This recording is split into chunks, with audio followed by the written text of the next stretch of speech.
a response. But as you respond, Waziri, I just want to add one thing. As we are continuing on this place right now, there is some kind of unrest in town regarding the protest on the fuel prices. Maybe you can also give the country a little bit update on the country's security situation.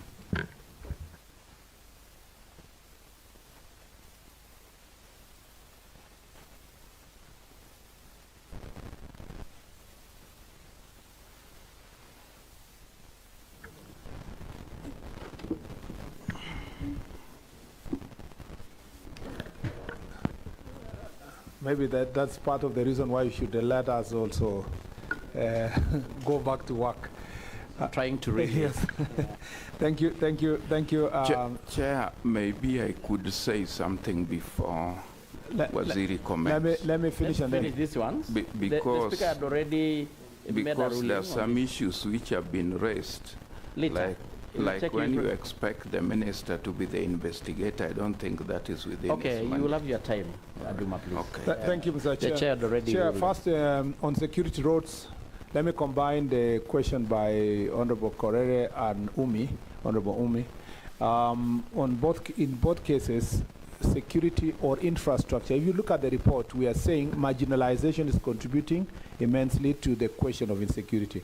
The issue of banditry and the issue of Al-Shabaab and all these other problems we are facing in the arid and semi-arid lands of Kenya is actually directly linked to marginalization.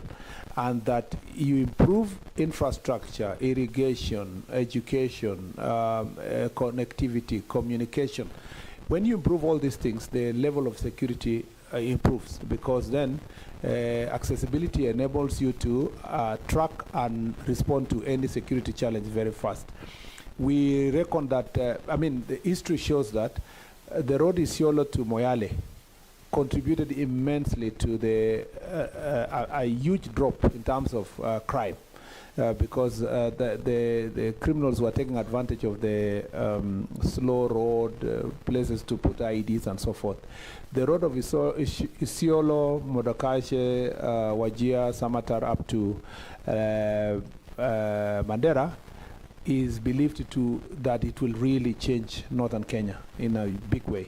And so the same to Garissa Liboi, and the same to the road from Lamu Ijara. If you see that the criminal gangs are targeting those roads, it's because they know, not criminal gangs but terrorists are targeting those roads, is because they know that as soon as the road is done, they will not have the advantage of planting IEDs, and then the vehicles can move at a better speed and the security can respond very fast. In fact, His Excellency the President has been planning to do now, or he's planning to do airports. The airport in Mandera, the one in Elwak, and the Garissa was done recently.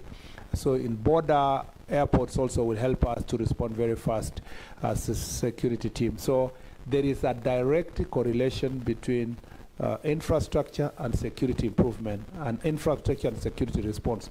And I cannot overemphasize that. The National Security Council recognizes that fact. The government of Kenya recognizes that fact. Part of the reason why there is a greater investment, including the planted dams and irrigation projects and education programs in the pastoralist and marginalized areas, is to respond to this issue. And for the Mukokotwa forest, already the National Security Council gave a direction on security roads.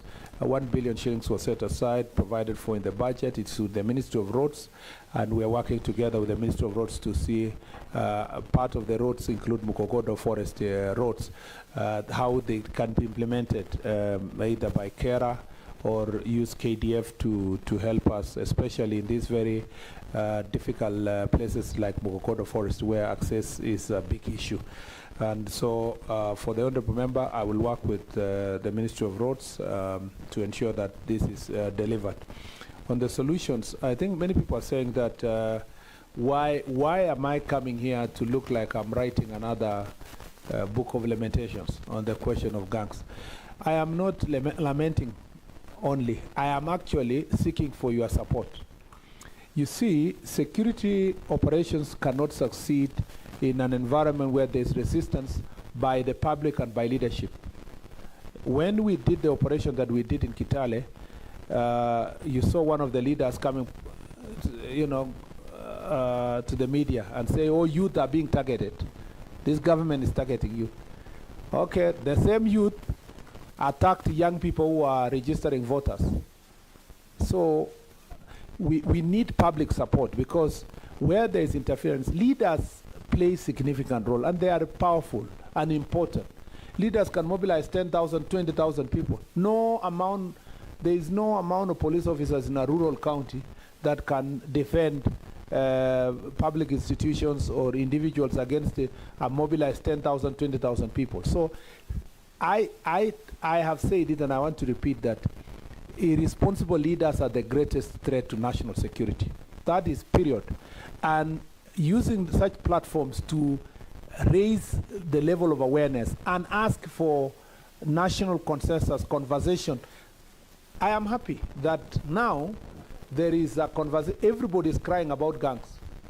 There was a time it was monopolized by a few leaders. Now it is owned by more leaders, and they are fighting with more leaders. So the whole place is chaotic. And the people who are causing this chaos are those in leadership. This is the right forum for me to raise the awareness. No amount of guns, bullets, tear gas can resolve this problem. Let me tell you, if you, a small county like Busia, not so small, if you are counting the number of police officers in that place, there are very few officers, and they are focused on police station, general duties, administrative work, and so forth. To have even a rapid response unit there, maybe one unit. To have, you can't even have there, you can't say you have enough GSU. So the first point of call when it comes to safety of the people is a society that has a consensus about living together in harmony, a dignified political discourse that focuses on issues, competition that is around issues. I must say that I'm very proud of my county. Not to say this here, but Elgeyo Marakwet is one of the counties that has no single criminal gang, no goons. It is the only county where, I was a senator just the other day, you can give a lift to your opponent. You're going together to a baraza. You talk, and you can even ask your opponent, nisaidia 5,000, kwa sababu wewe you are in office, na unaweza peana 50 kwa Harambee, nisaidia 5. People laugh after the campaigns and they go home. But in a number of counties, leaders cannot just come to church. Merely church function is impossible. You go to some church Harambes and you cannot even, someone cannot even be preached. Some characters who are drunk behind there are shouting, two-term this one, two-term the other one, one-term this one, one-term the other one. It's just unbelievable. So it will, I must emphasize, Chairman, it is not a policing issue. It should not be a gun issue. It should not be an enforcement issue.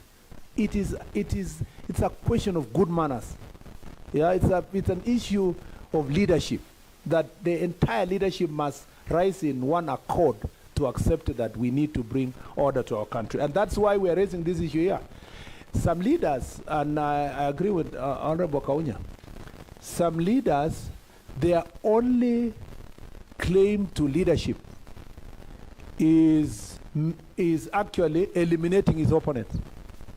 Making it impossible for any opponent to come in. And they are proudly going around saying, this is the deterrent measures are put in place.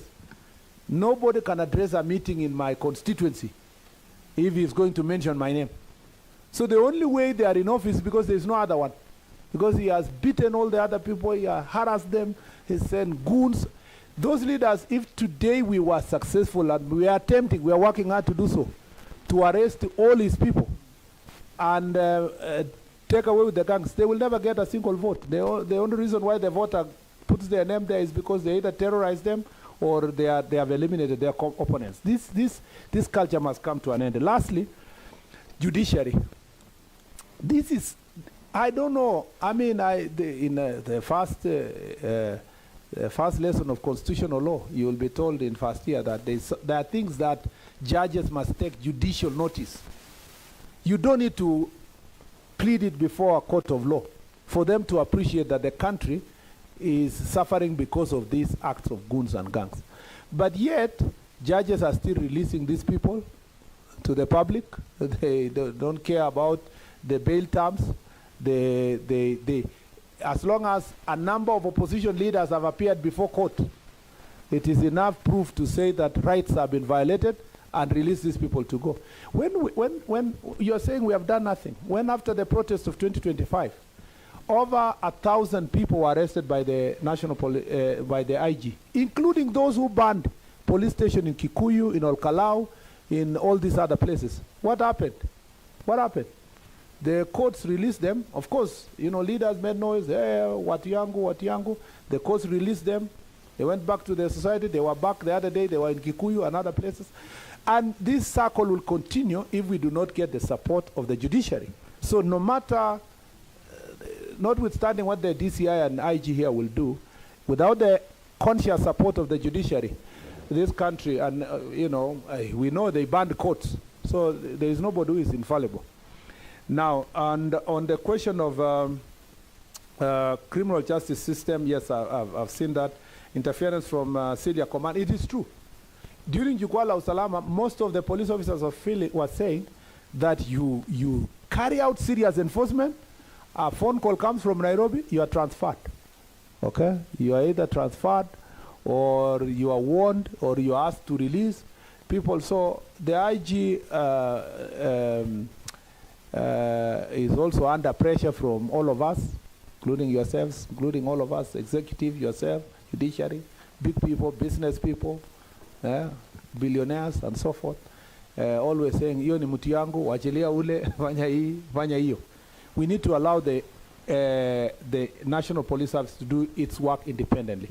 And we agreed that with the IG that whatever, you know, and the IG has said it publicly that he will not interfere with the work that is done by his officers on the ground, except if the complaint is that the officers are corrupt and there is need to remedy the situation because of security concerns. So political interference and other kind of interference also is common, and I cannot deny that sometimes even senior police officers and senior executive members and senior parliamentary leaders occasion this, and it's something that we must deal with continuously. Somebody has asked why attacks are happening on operation. Yes, in Isiolo. You know, I don't need, because you are a local there, and I also come from the same region, I don't need to emphasize to you that the problem we are dealing with is not, this is a systemic issue, historical, and embedded in the society for a very long time. In the past, they have seen cases of operations where police come, they fight police, they run away, they fear, or they do this. In some cases where we've been successful, like the areas that I've explained to you, it was also like that. In 2025, by mid-2025, which was last year, in Elgeyo Marakwet, including Marakwet East, where I come from, the police were still attacking people, including they killed a priest when the operation was going on. But the police sustained that operation. Eventually they surrendered, and that's why we collected over 500 guns. So what we should be asking ourselves about the Isiolo and this and Meru and also Samburu side is, and I think you are right on this one, and Honorable Sarah Korere was right, sustained operations. Because if you cut a snake's tail and leave it to wander around, it will attack more people. So I agree with you that the operation should just be sustained until the end. It's also very sad. You saw the pictures of the ones that were got and killed and whatever, and you saw they are very young people, 17, 18, 19. You pity the ignorance that is in there. They feel powerful when they have that gun. Combined with young age, ignorance, and education, poverty, bad mentality, those people become emboldened to do things. And then hero worship and being encouraged and being told that you are fighting for your future. So, but if we sustain the operation the way we've done, I have no doubt that we will succeed. Why are we on the question of Changara division? That is an issue that is 20, 30 years old. So it is not going to be solved just one morning. What we will only have to deal with is leaders using violence to resolve a boundary issue that has been with people for a long period of time. There is no value in that kind of, and I think the message to IG is that we need to make sure that the enforcement is done to avoid any leader using gangs to terrorize citizens. I've answered the roads in Dadaab and all that, marginalization, gangs in Garissa, I agree. This report, Mr. Chair, may need actually to be updated. Even when I was looking at it, a lot of update needs to be done, but also some places where it's called hotspot, really. When you ask a hotspot for what, they tell you for petty thieves and so forth. Maybe we need to just provide Parliament with hotspots of serious crimes. Then the rest of the issues that can be sorted can be dealt with. So I know Madogo in Garissa had also a similar challenge of gangs and so forth. Lastly, Honorable Karoli has asked about these gang members. I don't need to tell you, Karoli, you are not a stranger in Jerusalem. You know Kisumu, you know Nyalenda, you know all those places. You know what has been happening. It's not Kisumu alone, includes your own county. You know the same in Siaya, Migori. If you had come from another country, I would explain to you. You know for sure that Kisumu is a hotspot of gangs and goods.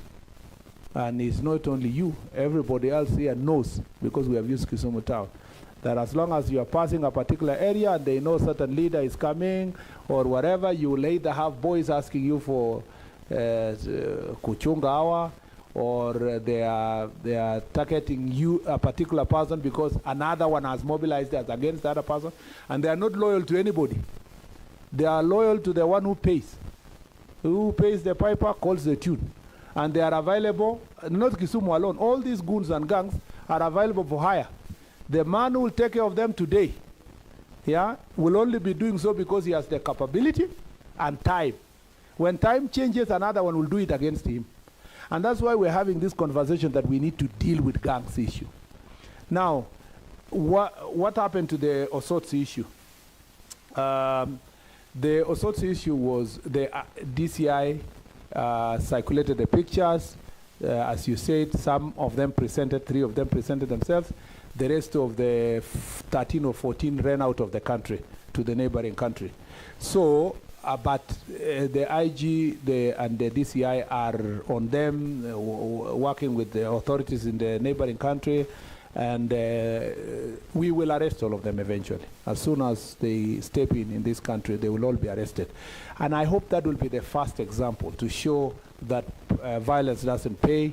But then, why? The other question, why goons and gangs thrive, is because the line is very thin, very thin. There is a thin line between a criminal and political supporters.